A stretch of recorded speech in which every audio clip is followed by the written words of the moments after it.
हाँ जी, तो कैसे हो आप लोग? आप सबका बहुत-बहुत स्वागत है इस यूट्यूब चैनल पे। आज की इस वीडियो में हम लोग पढ़ेंगे क्लास 10 का जो 24 फरवरी को हिंदी का पेपर होने वाला है। जी हाँ, मेरे दोस्त, जो 24 फरवरी को हिंदी का पेपर होने वाला है, उसके लिए आप लोग देख सकते हो ये एक पूरा का पूरा पेपर सेट है। इसको हम लोग सॉल्व करेंगे इस वीडियो में, ठीक है?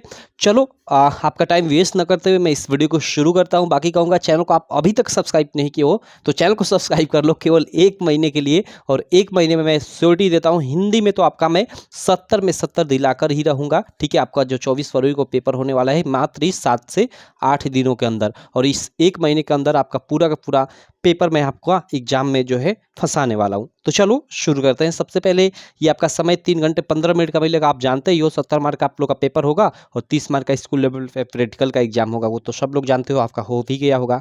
20 मार्क का शुरू में 20 बहुविकल्पीय प्रश्न रहेगा, जिसका आंसर आपको ओएमआर शीट पे देना होगा। ओएमआर शीट मिलेगी, उस पर आपको भरना रहेगा। तो चलो, और उसके बाद ये खंड अ के अंतर्गत रहेगा। खंड ब के अंतर्गत 50 मार्क के वर्णात्मक प्रश्न, यानी बड़े बड़े प्रश्न रहेंगे, जैसे संदर्भ व्याख्या वाले प्रश्न, आपका खंड काव्य वाले प्रश्न, जीवन परिचय वाले प्रश्न, तो उनको भी हम लोग करेंगे इस वीडियो में, ठीक है? सबसे पहले हम लोग खंड अ के अंतर्गत जो बहुविकल्पीय प्रश्न है उनको सॉल्व करना शुरू करते हैं। सबसे पहला प्रश्न आप लोग देख सकते हो, ये क्या है कि शुक्ल के लेखक नहीं है। ओके, जो शुक्ल के लेखक नहीं है वो हमें बताना है। जयशंकर प्रसाद। शुक्ल को देखो, शुक्ल को याद रखना, छयवादी युग के भी नाम से जाना जाता है, ठीक है? या इसको प्रसाद युग, प्रेमचंद युग भी कहा जाता है, लेकिन खासकर ये फेमस छयवादी के नाम से ही है। तो शुक्ल को छयवादी युग भी कहा जाता है, और इसकी समय सीमा भी एग्जाम में पूछा जाता है। वो आप लोग याद रखना, 1919 से 1938 ईस्वी तक। आई होप आप सबको याद होगा, कई मतलब लेक्चर में मैं बता चुका हूँ। तो चलो, शुक्ल युग के लेखक जो नहीं है वो हमें बताना है। तो जयशंकर प्रसाद बिल्कुल हैं, ठीक है? प्रेमचंद जी बिल्कुल है, रामचंद्र शुक्ल बिल्कुल है, इनके ही नाम पे शुक्ल युग पड़ा है इस युग का नाम। बल्कि भारतेंदु हरिश्चंद्र नहीं है, ठीक है? ये भारतेंदु युग के लेखक है। तो जो नहीं है वो छांटना है, तो डी ओएमआर शीट में इसको आप लोग भरोगे। सेकेंड प्रश्न है कि पूस की रात कहानी के लेखक है, सीधे सीधे प्रेमचंद। पूस की रात कहानी के लेखक प्रेमचंद है।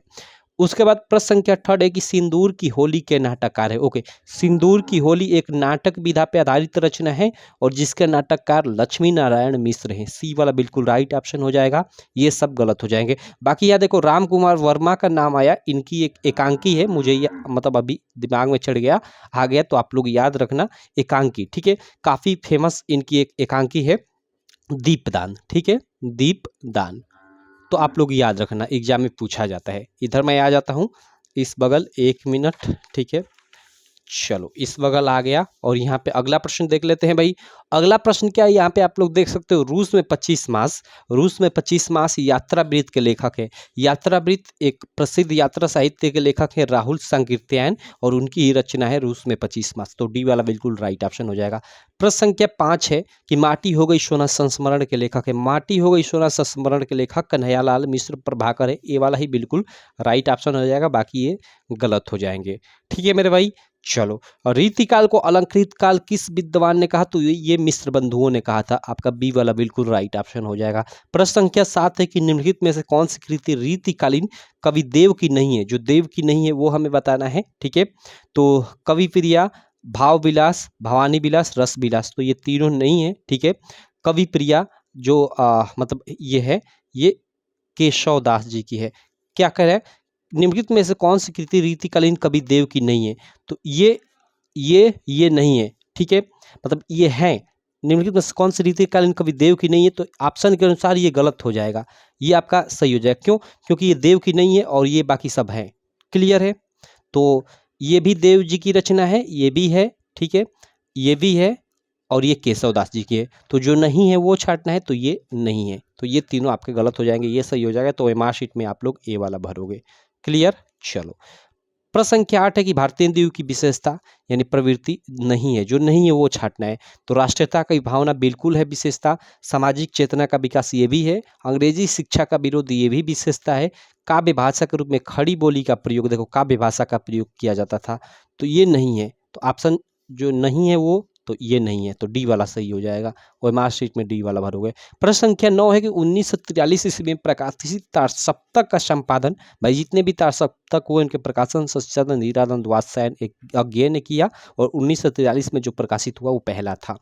उसके बाद प्रश्न संख्या 10 है कि राम की शक्ति पूजा किसकी रचना है। राम की शक्ति पूजा सूर्यकांत त्रिपाठी निराला जी की रचना है। कई बार आपके एग्जाम में पूछा जा चुका है यह क्वेश्चन। उसके बाद प्रश्न संख्या 11 है, हाथी जैसी देह, गैंडे जैसी खाल, तरबूजे सी खोपड़ी, खरबूजे से गाल। देख रहे हो, हंस मतलब इसको पढ़कर ही हंसी आ रही है। ठीक है, तो उपयुक्त पंक्तियों में कौन सा रस से रस पूछा जा रहा है, तो हाथ से रस हो जाएगा। ठीक है, हाथ से रस का स्थायी भाव हास होता है, आपसे पूछा जाता है। कौन रस का स्थायी भाव शोक होता है, आप लोग याद रखना, ये भी पूछा जाता है। वीर रस का स्थायी भाव क्या होता है, तो वीर होता है। ठीक है, या वीरता भी बोल सकते हो कि वीरता होता है। श्रृंगार रस का अस्थाई भाव, ठीक है, रति होता है, आप लोग याद रखना। ठीक है, चलो आगे चले। प्रश्न संख्या 11 के बाद यहाँ पे आ जाते हैं प्रश्न संख्या 12 पे। प्रश्न संख्या 12 क्या है, आप लोग देख सकते हो कि उस काल मारे क्रोध के तन कांपने उनका लगा, मानो हवा के वेग से सोता हुआ सागर जगा। उपयुक्त पंक्ति में हमें अलंकार बताना है, तो ये आप डायरेक्ट याद रखना कि ये जो पंक्ति है इसमें आपका उत्प्रेक्षा अलंकार है। कैसे है उसको डिटेल में मैं नहीं आऊँगा, सीधे सीधे आप लोग याद रखना। प्रश्न संख्या 13 है, जो सुमिरा सिद्धि होए गणनायक करे और बदन कर्म अनुग्रह सोई बुद्धि राशि शुभगुण सदन। काफी फेमस पंक्ति है, इसमें हमें छंद पूछा जा रहा है कि इसमें कौन सा छंद है, तो हमें इसमें प्रश्न संख्या जो 13 है इसमें छंद बताना है, तो इसमें आपका सोठा छंद हो जाएगा, ये वाला बिल्कुल राइट ऑप्शन हो जाएगा। प्रश्न संख्या 14 है कि निम्नलिखित में से किस शब्द ने अनु उपसर्ग का प्रयोग नहीं हुआ है, जिसमें नहीं हुआ है वो हमें बताना है। अनुकरण, अनुशासन, शासन से पहले अनु लगा है, वाद से पहले अनु लगा है। देखो तीर्ण, यहाँ करण भी एक शब्द हो जाएगा। ठीक है, करण एक शब्द हो जाएगा। ठीक है, और उससे पहले अनु लगा है। लेकिन ये तीर्ण अगर अनु को हटा दे तो ये कोई शब्द नहीं बचेगा, ऐसा कोई शब्द नहीं होता है, तो इसलिए इसमें नहीं लगा है। ठीक है, किसी शब्द के पहले उपसर्ग लगा होता है, तो इन सब में लगा है लेकिन इसमें नहीं लगा है, लेकिन ये नहीं बोला जाए ये लगा है। ठीक है, चलो आगे चलते हैं। प्रश्न संख्या 15, नीलकंठ समस्त पद में प्रयुक्त समास है। नीलकंठ यानी नीला है कंठ जिसका, अर्थात शिव, तो ये बहुब्रीहि समास हो जाएगा।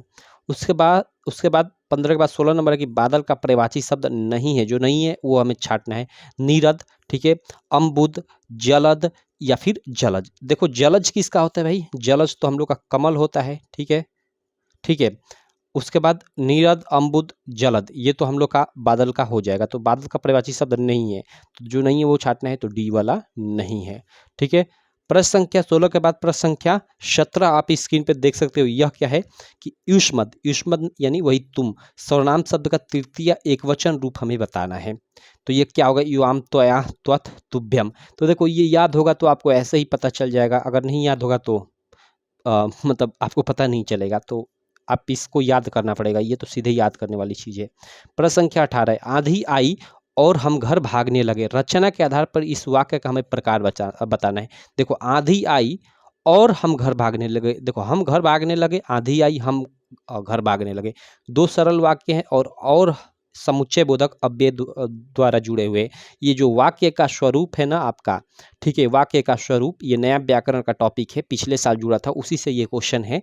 ठीक है, तो ये आपका संयुक्त वाक्य हो जाएगा, और कल ही की परसों में ये पढ़ाया था पूरा का पूरा टॉपिक। ठीक, तो ये कराया था उसमें क्वेश्चन भी, तो याद रखना ये संयुक्त वाक्य का उदाहरण है। आगे देखते हैं प्रश्न संख्या 18 के बाद प्रश्न संख्या 19, महात्मा बुद्ध ने विश्व को शांति का संदेश दिया, इस वाक्य का वाच्य बताइए। तो देखो महात्मा बुद्ध ने जोर दिया जा रहा है। ठीक है, कर्ता पे दो, जहां ने आ जाए समझ जाओ कि कर्ता पे जोर दिया जाता है। राम ने, सीता ने, लक्ष्मण ने, तो यहाँ पे कर्ता पे जोर दिया जा रहा है, तो यहाँ पे कर्तृवाच्य हो जाएगा, ए वाला बिल्कुल राइट ऑप्शन हो जाएगा। तो प्रश्न 19 भी क्लियर। यहाँ पे आ जाता हूँ प्रश्न नंबर 20 पे, 1 मिनट यहाँ पे, और ये अंतिम MCQ का प्रश्न है कि वह अचानक चला गया। इस वाक्य में अचानक पद का व्याकरणिक परिचय बताना है। ठीक है, वह अचानक चला गया, चला गया क्या है, वर्ब है भाई, क्रिया है, और क्रिया की विशेषता अचानक बता रहे कि चला गया कैसे, अचानक, तो क्रिया की जो विशेषता बताता है वो क्रिया विशेषण होता है। ठीक, सी वाला बिल्कुल राइट ऑप्शन हो जाएगा। तो ये हम लोग के 20 OMR वाले MCQ हुए। क्लियर है मेरे दोस्त। अब चलो हम लोग खंड ब के अंतर्गत जो वर्णात्मक प्रश्न यानी संदर्भ, व्याख्या आदि वाले उनको भी कर लेते हैं। सबसे पहला इसमें आप जानते हो कि पहला प्रश्न आपका गद्यांश होता है, उससे रिलेटेड प्रश्न पूछा होता है, और 2 गद्यांश एक अथवा कर भी नीचे दिया रहता है। ठीक है, दोनों में से किसी एक को आपको करना होता है, यहाँ पे मैं दोनों कराऊंगा। और सेकंड प्रश्न इसी तरह पद्यांश होता है, यहाँ पे एक दिया होता है और अथवा कर भी एक दिया होता है, और उन दोनों में से भी एक करना है। तो चलो मैं यहाँ पे सबको करा देता हूँ। ठीक है, अथवा वाला भी, क्योंकि भाई पूरा 7 सेट बनता है, तो 7 सेट में से किसी में ये मतलब 2-3 सेटों में ये आएगा, 2-3 सेटों में ये आएगा, किसमें कौन सा फंसेगा कोई भरोसा नहीं है, किसको कौन सा सेट मिलेगा कोई भरोसा नहीं है। तो इसलिए आपको सब कुछ पढ़ना है। पहला है, यहाँ पे देख सकते हो, काफी फेमस है, हर साल यह आता है। कुसंग का जोर सबसे भयानक होता है, यह केवल नीति और सद्विधि का ही नाश नहीं करता बल्कि बुद्धि का भी क्षय करता है। और रेखांकी कंस इतना ही किया गया, इसका मतलब यहाँ देखो प्रश्न पूछेगा रेखांकी कंस की व्याख्या कीजिए, हमेशा ये प्रश्न पूछता है। पहला प्रश्न उपयुक्त गद्यांश का संदर्भ लिखिए, हमेशा ये 2 प्रश्न पूछता है। और यहाँ एक प्रश्न इसी गद्यांश से रिलेटेड पूछ जाता है, इसको पूरा पढ़ोगे तो आंसर मिल जाएगा। अब देखो, कुसंग का ज्वर यानी बुरी संगति का जो मतलब साथ होता है वो काफी खराब होता है। भयानक होने का मतलब काफी खराब होता है, ठीक है। तो भाई संगति, साथ, मित्रता की यहाँ बात की जा रही है, तो बिल्कुल जी हाँ, मैं दोस्त, यह आपका जो मित्रता वाला चैप्टर है ना, जिसको लिखा है आचार्य रामचंद्र शुक्ल जी ने, उससे ही ये गद्यांश लिया गया है। तो सिंपल है कि अब इसका आप आसानी से संदर्भ व्याख्या मतलब मतलब इसका संदर्भ लिख सकते हो, क्योंकि चैप्टर का नाम और लेखक का नाम मालूम चल गया। प्रस्तुत गद्यांश हमारी 8वीं पुस्तक हिंदी के मित्रता नामक पाठ से लिया गया है, जिसके लेखक आचार्य रामचंद्र शुक्ल है। ऐसे आप संदर्भ लिख दोगे और रेखांकित अंश की व्याख्या आप हेडिंग डाल करो इसकी, मतलब यहाँ से यहाँ तक रेखांकित अंश किया गया, तो भाई अपने मन से इसको बना बना कर आप करते रहना। ये प्रश्न का उत्तर पढ़ोगे तो मिल ही जाएगा। तो मैं आगे चलता हूँ, अर्थ वाला कर देता हूँ। अर्थ वाला देखो, ईर्ष्या की बड़ी बेटी का नाम निंदा है। वेरी वेरी इंपॉर्टेंट, ये भी हर साल आता है। ईर्ष्या की बड़ी बेटी का नाम निंदा है। जो व्यक्ति ईर्ष्यालु होता है वही बुरे किस्म का निंदक भी होता है। और इतना ही रेखांकित अंश किया गया है, ठीक। बाकी यहाँ पहले शुरू में ही मतलब मालूम चल जाए, ईर्ष्या की बात रही तो ईर्ष्या तू न गई मेरे मन से एक चैप्टर है, जिसको लिखा है किसने, रामधारी सिंह दिनकर जी ने, ठीक है। तो उससे ये आपका लिया गया है गद्यांश। तो इसका ये प्रश्न जो है इनका उत्तर देते रहना, मैं आगे चलता हूँ। प्रश्न संख्या सेकंड में आपका जानते हो कि पद्यांश होता है, तो पद्यांश में चलो इन पद्यांशों को भी देख लेते हैं भाई। यहाँ पे क्या है, उद्धव जाहूं तुम्हें हम जाने, उद्धव जी की बात आ रही है।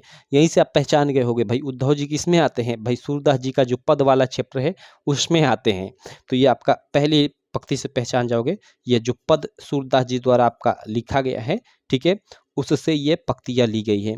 तो अब देखो यहाँ पढ़ते आओगे और यहाँ देखो, यहाँ रेखांकित अंश इतने का 2 पंक्तियों किया गया है, तो इसी का जो अर्थ है मतलब आप जानते हो तो आराम से व्याख्या कर लोगे, अगर नहीं जानते हो तो व्याख्या करने में दिक्कत होगी, ठीक है। तो अगर नहीं जानते हो तो इसको अच्छे से पढ़ लेना, ठीक है, पूरे चैप्टर को ही पढ़ लेना। यहाँ पे पहला प्रश्न उपयुक्त पद्यांश का आपको संदर्भ लिखना है, चैप्टर का नाम कवि का नाम बता दिया तो संदर्भ लिख लोगे। सेकंड प्रश्न रेखांकित अंश की व्याख्या यहाँ पे बोला है, तो भाई व्याख्या आप करते रहना और ये प्रश्न है उत्तर देते रहना। मैं आगे चलता हूँ। अथा वाला क्या है, चाह नहीं मैं सुरबाला के गहनों में गूथा जाऊं, चाह नहीं मैं प्रेमी माला बिंद प्यासी को ललचाऊं, चाह नहीं मैं सम्राटों के सौ पे हे हरि डाला जाऊं। चलो ये आगे तक यहाँ पे, यहाँ से पहचान गए होगे ये आपका कि ये पुष्प वाला जो चैप्टर है, ठीक है, पुष्प की मतलब पुष्प बोल रहा है कि मतलब मुझे यह इच्छा नहीं है, ठीक है, कि मैं मतलब सुरबाला के गहनों में गूथा जाऊं, ठीक है। तो यहाँ पे देखो ये आपका चैप्टर है पुष्प की अभिलाषा, पुष्प की अभिलाषा, उससे ये लिया गया है, जिसको लिखा है किसने, माखनलाल चतुर्वेदी जी ने, माखनलाल चतुर्वेदी जी ने लिखा है, उसी चैप्टर से ये लिया गया है, ठीक। तो इसका पद्यांश का संदर्भ लिख लोगे, चैप्टर का नाम और कवि का नाम मालूम चल गया तो रेखांकित अंश की व्याख्या बना बना कर देना। ये काफी आसान है, ठीक। और ये एक प्रश्न है, उत्तर देते रहना। मैं आगे चलता हूँ। प्रश्न संख्या थर्ड आपका अनिवार्य संस्कृत से रहेगा, 2 यहाँ पे गद्यांश रहेगा, एक यहाँ, दोनों में से किसी एक का आपको क्या करना रहेगा, संदर्भ लिखना रहेगा और हिंदी अनुवाद करना रहेगा। और इसका संदर्भ नॉर्मल तरीके से करते हैं, इसमें कवि या लेखक का नाम नहीं लिखना होता। यहाँ पे ये गद्यांश हो गया 2 और 2 यहाँ पे श्लोक रहेगा जिसको पद्यांश बोला जाएगा, ये अनिवार्य संस्कृत से ही आपका। तो ये देखो वाराणसी पहला ही आ गया, तो ये वाराणसी वाले आपके चैप्टर से है। ये किस चैप्टर से है, वाराणसी वाले। और ये एकदा बहवा जना धूमयाना यानी रेल पे चढ़कर, आरोही माने चढ़कर नगर की ओर जा रहे थे। तो ये आप समझ गए कि ये भी आपका प्रबुद्धो ग्रामीण वाला चैप्टर है, उससे है। ये दोनों काफ़ी इंपॉर्टेंट है, दोनों में आपको जो आसान लगे उसका आप संदर्भ व्याख्या करते रहना, ठीक है। नहीं आ रहा है तो इसको अच्छे से इसका अर्थ पढ़ लेना, क्योंकि अर्थ जानते रहोगे। देखो संदर्भ में व्याख्या बोला, संदर्भ व्याख्या नहीं करना है, संदर्भ और हिंदी अनुवाद करना है, ठीक है। तो संदर्भ तो लिख ही लोगे और हिंदी अनुवाद जानते हो, इसका हिंदी अनुवाद तो आसानी से कर सकते हो। अगर आपको नहीं क्लियर है तो आप पढ़ लेना इसको अच्छे से, ठीक। मैं आगे चलता हूँ। प्रश्न संख्या 4 में जैसे 2 श्लोक रहेगा, अनिवार्य संस्कृत से ही, इसको पद्यांश भी बोला जाता है श्लोकों को। तो इनमें से ही भी किसी एक का आपको संदर्भ लिखना रहेगा और हिंदी में अनुवाद करना रहेगा, ठीक। जैसे यहाँ पे देखो, सार्थ प्रस्तो मित्रम किंचित मित्रम गृहस्थ आतुरस्य च मित्रम कितनी बार मैं ये करा चुका हूँ। ये जो आपका मतलब ये जो आपका पद्यांश है ना, आपका जीवन सूत्राणी जो चैप्टर है, ठीक है, जीवन सूत्राणी, और जीवन सूत्राणी वाला ये जो चैप्टर है काफ़ी इंपॉर्टेंट, इससे खूब आता है आपका यहाँ पे पद्यांश। तो इसके सारे के सारे जितने भी इस टाइप के श्लोक हैं आप पढ़ लेना। तो जीवन सूत्राणी से है, तो इसकी संदर्भ और हिंदी अनुवाद आप करते रहना। ये बंधन हो या मरण, बंधन मरण वापि जय वापि पराजय, विरह विरेण पूज्यते वाला आपका चैप्टर है, उससे लिया गया है। तो चलो ये भी दोनों हो गया, मैं इधर आ जाता हूँ, ठीक है, इधर आ जाता हूँ। अगला प्रश्न ये खंडकाव्य संबंधित रहेगा। खंडकाव्य संबंधित प्रश्न यहाँ बहुत सारा आपको देखने को मिलेगा, लेकिन यहाँ पे आपके जिले से संबंधित जो भी खंडकाव्य है उसको चूज कर और दो दो प्रश्न पूछे हैं, उनमें से एक का ही उत्तर देना है, ठीक है। तो आप अपने जिले से संबंधित खंडकाव्य पढ़ लेना, यहाँ पे सारे जिलों का होता है, ठीक। प्रश्न संख्या 6 का क और ख जीवन परिचय से होता है। क में लेखकों का जीवन परिचय, लेखकों में हमेशा बताता हूँ कि आचार्य रामचंद्र शुक्ल का, उसके अलावा प्रसाद जी का, जयशंकर प्रसाद जी का, और एक रामधारी सिंह दिनकर का। कम से कम इन 3 लोगों का याद ही कर लेना, आप लोग फंस जाएगा एग्जाम में, ठीक है। बाकी आप 4 का भी कर सकते हो, 5 का आपका मन।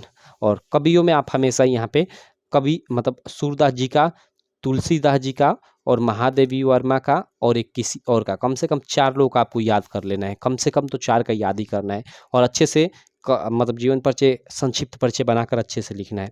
तो ये अगला प्रश्न मतलब ये 6वां हो गया। 7वां प्रश्न एक श्लोक लिखना रहेगा, और एक ऐसा श्लोक जो इस प्रश्न पत्र में ना आया, और जैसा अभी हमने 2 श्लोक देखा संदर्भ और हिंदी अनुवाद का, उनको नहीं लिखना है, कोई और यहाँ पे श्लोक लिखना है। तो श्लोक आप देखना 2-3 ठीक याद कर लेना। अच्छा, प्रश्न संख्या 8 रहेगा, ये कभी कभी लास्ट में भी प्रश्न दे देता है, पत्र लेखन वाला। यहाँ पे दिया है टॉपिक, आपके विद्यालय के पुस्तकालय में हिंदी की पुस्तकों एवं पत्रिकाओं का अभाव है, इन्हें मंगाने का अनुरोध करते हुए अपने विद्यालय के प्रधानाचार्य को पत्र लिखना है।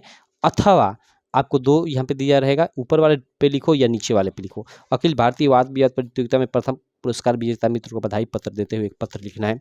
तो दोनों में से किसी एक टॉपिक पे लिख देना, आपको 4 मार्क मिल जाएगा।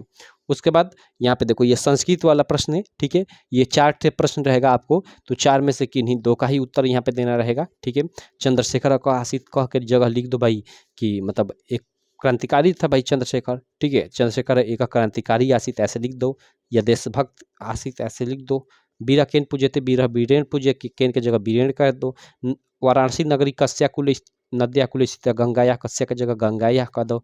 ज्ञानम कुत्र संभवती, सर्वत्र संभवती। लो सारा का सारा हो गया, ठीक है, छोटा छोटा तो उत्तर है, तो लेकिन आपको 2 ही का ही लिखना है, ठीक। आपको जो जो आसान लगे आप लिख लेना। और अंत में प्रश्न पत्र लेखन निबंध से संबंधित रहेगा, ठीक है। यहाँ पे जो भी टॉपिक दिया रहेगा उसमें से एक को चूज कर आपको निबंध अच्छे से लिखना रहेगा डिटेल में, जिसको आपको मतलब लिखने पे 7 मार्क मिल जाएगा। तो इस प्रकार ये पूरा पूरा ये पेपर रहा, और हमने पूरा पूरा इस पेपर का एक तरह से सॉल्यूशन भी कर लिया। आशा करता हूँ कि आपको ये वीडियो काफ़ी अच्छी लगी होगी। वीडियो अच्छी लगी तो चैनल को सब्सक्राइब करना, वीडियो को लाइक करना, और अपने सारे दोस्तों में इस वीडियो को शेयर भी करना। चलो मैं मिलता हूँ आपसे नेक्स्ट वीडियो में, तब तक के लिए थैंक यू।